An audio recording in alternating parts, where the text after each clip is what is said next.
दादा, जिल्हा परिषद जे गुलाबराव पाटलांचं एक विधान आहे की जिल्हा परिषदेचे जी मुलं आहेत त्याची संख्या कमी होऊ लागलेली आहे. जसं आम्ही पक्ष फोडला तशा पद्धतीनं आता मुलं पण फोडा अशा पद्धतीचं एक विधान केलेलं आहे त्यांनी गुलाबराव पाटलांनी. काय होतं पत्रकार मित्रांनो, तुम्ही एकदम प्रश्न विचारता काय कुणी बोललेलं आहे ते आम्हाला काही माहिती नसतं. मी गुलाबराव पाटील माझे सहकारी आहे.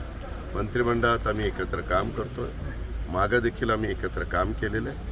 त्याच्यावर मी त्यांच्याकडनं माहिती घेईल नक्की तुम्ही काय बोललेलं आहात, कारण त्या संदर्भातली व्यवस्थित माहिती घेऊन त्याला उत्तर दिलं. पुन्हा मी जर माहिती न घेता तुमच्या प्रश्नावर उत्तर काहीतरी दिलं की त्याच्यातनं वेगळा अर्थ काढला जातो आणि ते मग एकीकडे गुलाबराव आमचे पाटील अर्धा त्या TV स्क्रीनला दाखवायचे, अर्धा अजित पवार दाखवायचे. बरं, काहीच माहिती नसतं.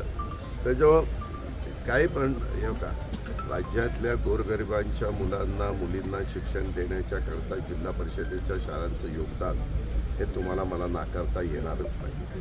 62 साली आपल्या स्वर्गीय चव्हाण साहेबांनी स्थानिक स्वराज्य संस्थांची स्थापना केली, पंचायत समिती, जिल्हा परिषद काढल्या आणि त्याच्यात अनेक जण जिल्हा परिषदेच्या शाळेच्या मध्ये शिकलेले मुलं आपल्याला माहिती. किंवा स्वर्गीय R.R. पाटील पण जिल्हा परिषदेच्या शाळेत शिकले. R.R. स्वतः गृहमंत्री असताना त्यांची मुलं पण जिल्हा परिषदेच्या शाळेमध्ये शिकत होती. ही वस्तुस्थिती आहे.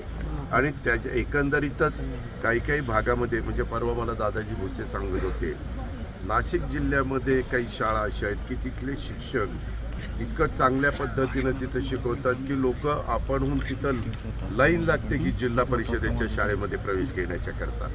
आणि म्हणूनच ह्याचं अनुकरण करण्याच्या संदर्भात आमच्या शालेय शिक्षण विभागाने एक कार्यक्रम हातामध्ये घेतलेला आहे. आणि तिथं ज्या काही अपूर्तता असतील त्या पूर्ण करण्याची जबाबदारी सरकार म्हणून आम्हा लोकांची आहे. आणि त्याच्यातून त्याचा दर्जा वाढावा म्हणून तर आपण सेमी इंग्रजी सुरू केलं. पूर्वी ते नव्हतं. पूर्वी आपल्याला आठवत असेल 5वीपासून इंग्रजी असायचं, परंतु आपण स्वर्गीय रामकृष्ण मोरे साहेबच शालेय शिक्षण मंत्री असताना त्या पद्धतीचा निर्णय घेतला.